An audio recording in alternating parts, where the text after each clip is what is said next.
Hello, and welcome to the first ever episode of the Indie Hour, where this week we have Alex Crean from Serious Point Games to talk about the best practices for managing your team. Shh, it's a secret. We go live every Friday at 7 PM on our Discord server with the Indie Hour. Come and join us. So we're kickstarting this with Serious Point Games and Alex.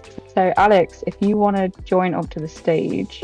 Right guys, thank you very much for joining. I have a little presentation to share. And yeah, tonight we'll be talking about managing a team. So today, managing a team. I'm super happy to be here. And yeah, hope you're all doing well. So, about Serious Point Games, we're in the studio. We grew from about 4 to 70 people in about a year. So currently we have about 72, I believe, off the top of my head. And yeah, that's a crazy amount of numbers to be managing. And I'll be giving you some secrets about how we sort of manage that amount of people voluntarily. And I have a full-time job. You know, it's not my full-time job managing 70 people. So we will go into how I do it. And about me, so I've had about 6 years of experience in the game development industry. And I've been about a lecturer in games for about 2 years. And I've made a lot of mistakes when building Serious Point Games alongside Sean, who's in the audience, Alex and Lloyd. So from 4 to 70 in just about a year. So this evening, I'll be talking about understanding your quote-unquote workforce and the power of feedback, also about structuring meetings and how, you know, one shoe doesn't fit all. What I'll be saying today may not be applicable to your situation, and that's okay. The first point I have is about work styles, and every single person is very individualistic.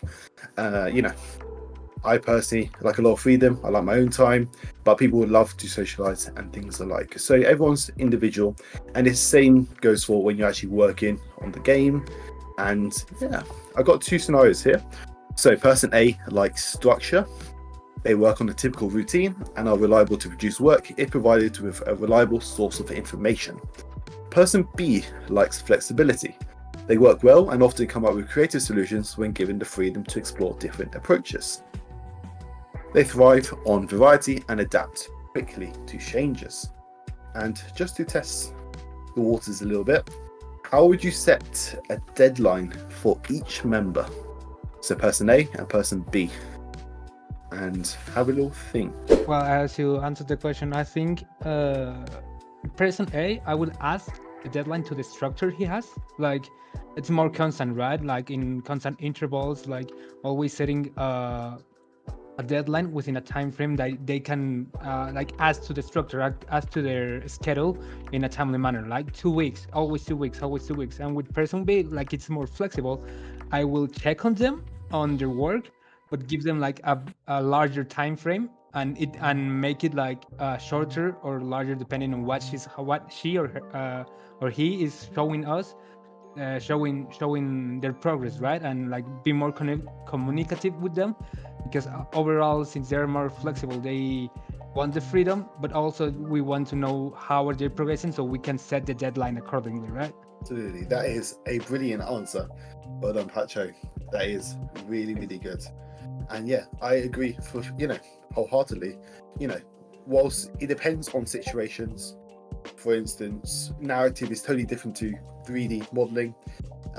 Those two, you know, that flexibility and adaptability for structures and also flexibility is key. And as Lauren said, we break down bigger tasks into what can be achieved weekly, discussing with the team members. Yeah, absolutely. So one-on-ones are amazing, but sometimes hard to schedule, especially if you've got a large team like us with 70 people. But absolutely, having a little individual talk, seeing what could be achieved, what do they want to do, is really good, because you're both fitting for the, you know, the team, because you're saying every single week we'll have a meeting and that's structure. Person A will like that, but person B will like the fact that because they have a one-on-one meeting, they can have flexibility. So yeah, brilliant answer, guys. Good. But okay, here's how we do it. So here's a little example, and it's sort of thinking about like intrinsic versus extrinsic motivation. So autonomy, but also recognition. And we make it work at SPG for the 3D modeling team by having a Kanban board with KPIs. And you might have heard of KPIs and you might have cringed, or you might have, had a little KPIs moment with KPIs, because they are used terribly. They can be used super terribly. The situation that we have is that because there's so many, let's say, 3D modelers, because there's so many, like, let's say there's, I think, 12 3D modelers at the moment. Managing 12 people and setting one-to-one meetings with 12 people would unfortunately be unrealistic. So what we do is we have a little Kanban board, and this Kanban board you can drag and essentially pull across the task, and we're informed on what you're doing on that task. That's how we sort of track the task. And before modeling, there is basically a phase where you can select your own task. So now the person A, has the structure of tasks and an expectation. We have a weekly goal of one task, or like one card per person per week, but we're always flexible with it. If someone can't do it one week, here's 0 hours, we're totally chill with that. And then person B has the flexibility of choosing their own tasks on their own time while still aligning with the overall team's objectives. And yeah, with this we can then sort of think, okay, if we got 12 people each working on one model a month or a week, and that is 48 total models a week. So that's sort of how we do it. Given flexibility, but also that leverage and structure. So yeah, that's my first SPG example. 2, software pipelines, and you need to have flexibility within the software that you use, especially when you're in the game development where there's so many different methods to doing things, so much different software. I'm not talking about the main game engines, those are a little bit different, but things like Maya and Blender, there's obviously debates on why Maya is better or why Blender is better, but ultimately if the outcome is the same, then it doesn't matter. And allowing individuals to choose and giving them that sort of ownership over their workflow, if the outcome is the same, boosts their individual morale. So if we said, no, you must use Maya and you can't use Blender, that's going to be a bit negative and sort of bring down team morale, bring down individual morale. So we're flexible, okay, but we also have that structure. There is exceptions, sometimes there are very specific reasons why you would have this. For instance, a plugin only works in Maya, or a plugin only works in Blender, but that is for your team to understand and your team to break down if you come across those sort of challenges there. Moving on, are your tasks informative? Do they have all the information they need? Tasks don't have to be well informed. I think that's the key thing that people can get a bit wrong. They put lots of information around the task, but as long as the person receiving that task is aware that they have freedom or liberty, and they need to research, they need to find out how to do it and what to do in order to complete the task, you can do that. But it's not when you're expecting a very specific outcome. So if you're saying experiment with particles and you want a very a snow system, that's two different things. If you're expecting very specific outcomes, your task should be descriptive and specific.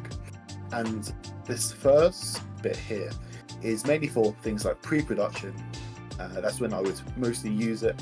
And then the second bit there is more for production, when you've got all of those sort of ideas informed and you are going full ham on that sort of production schedule there. But it's definitely a balance, and not to say you should have 2-3 paragraphs about your task. It needs to be specific. Yeah, is everyone on the same page? So within 6 Point Games, there's 70 people. Making sure that all the 70 people are on the same page, they understand what's going on, is key.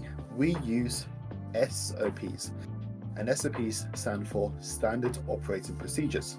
They're used in a lot of things from aviation to car mechanics, but we use it to sort of set expectations for individuals.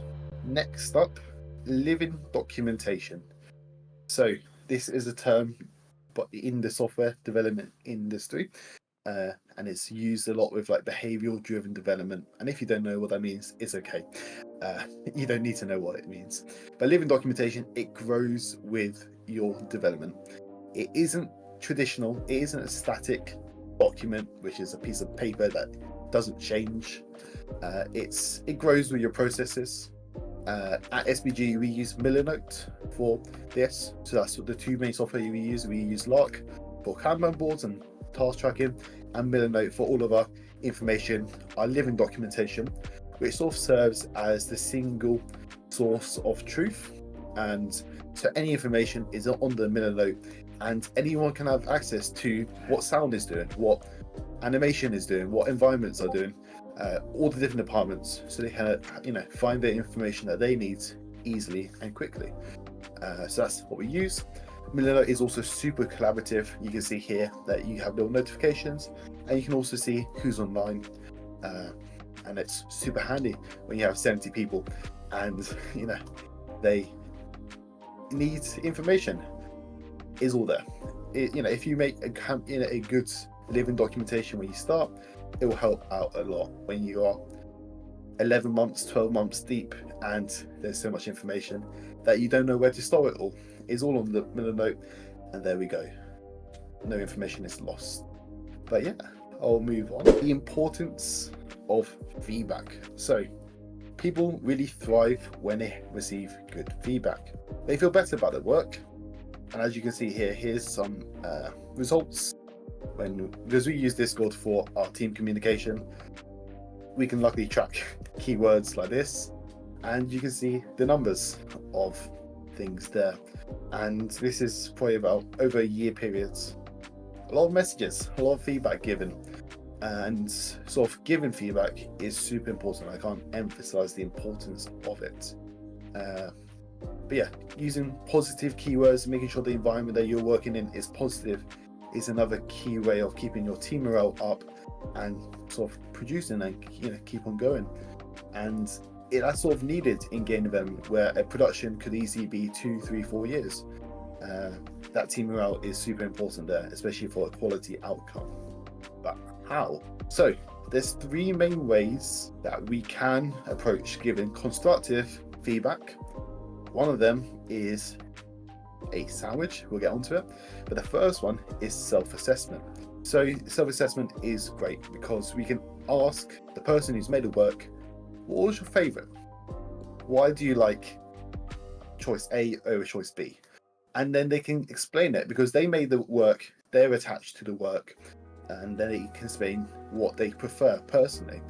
And allowing people to sort of talk about why they like certain things, especially when they're the owners of it, it's super important for them, because it shows that it isn't just here's 1 or 2 choices, it's why did you make 1 or 2 choices, which one is your favorite.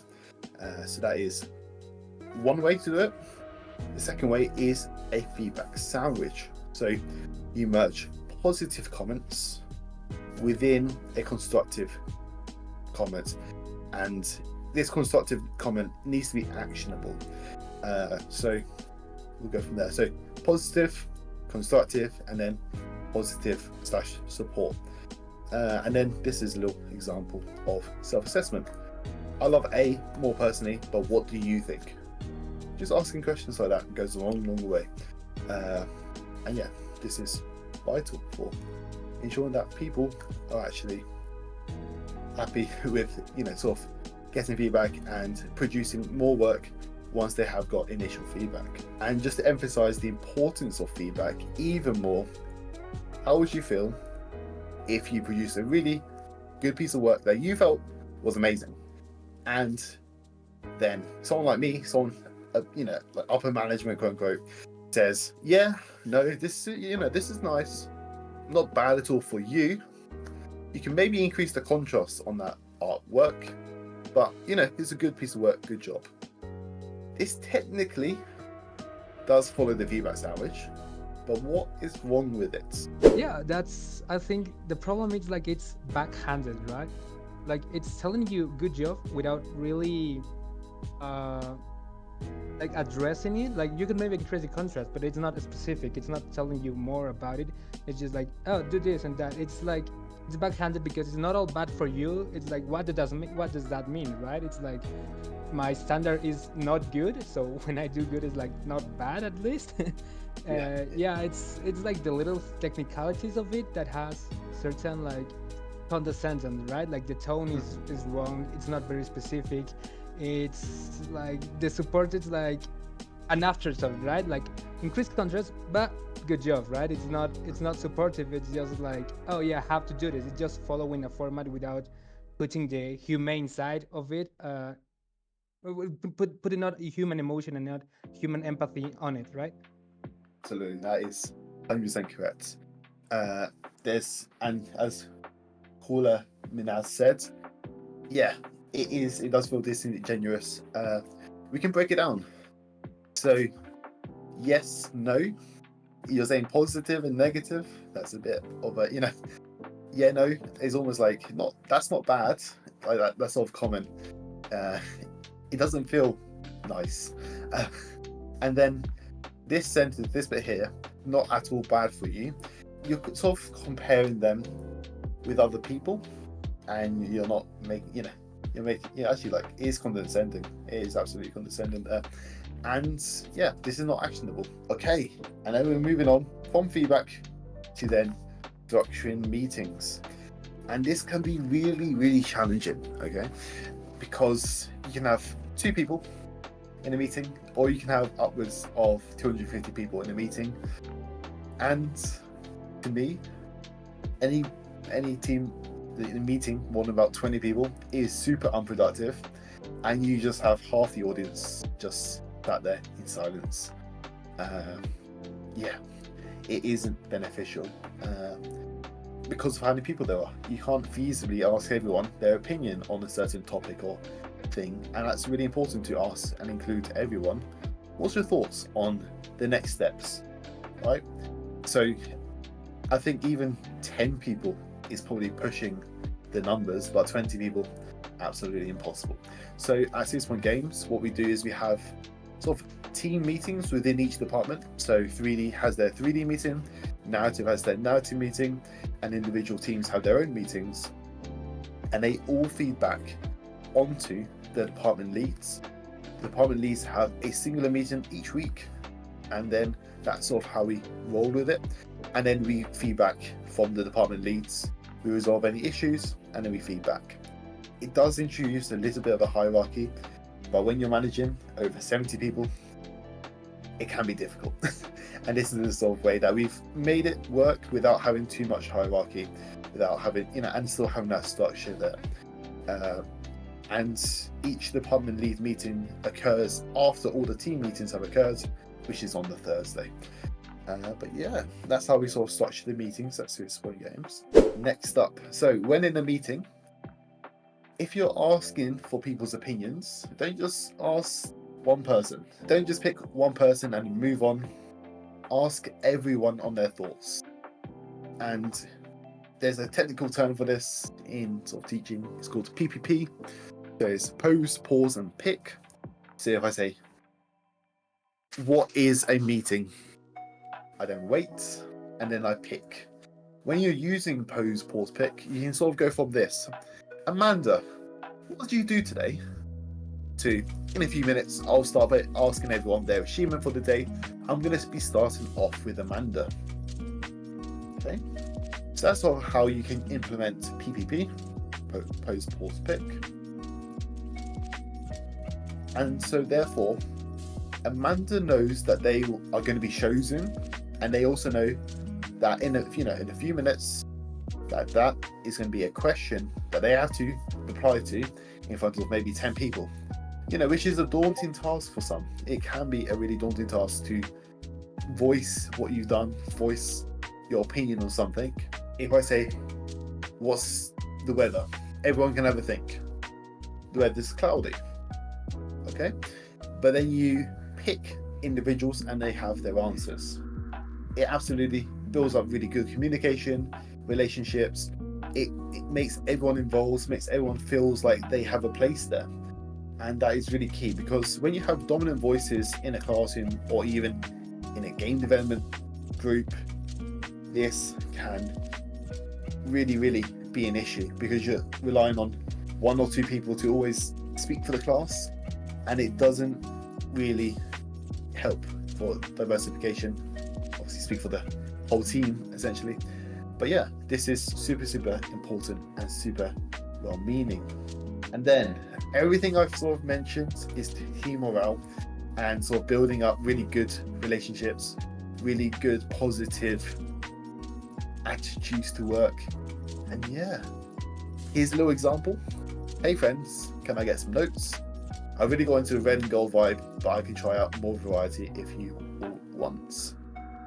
And yeah, with this, no feedback sandwich needed. It was great, but you can see the sort of team morale that we have going on at 6 Point Games. But yeah, make sure it's timely as well. Don't leave your team waiting more than a day or two for feedback.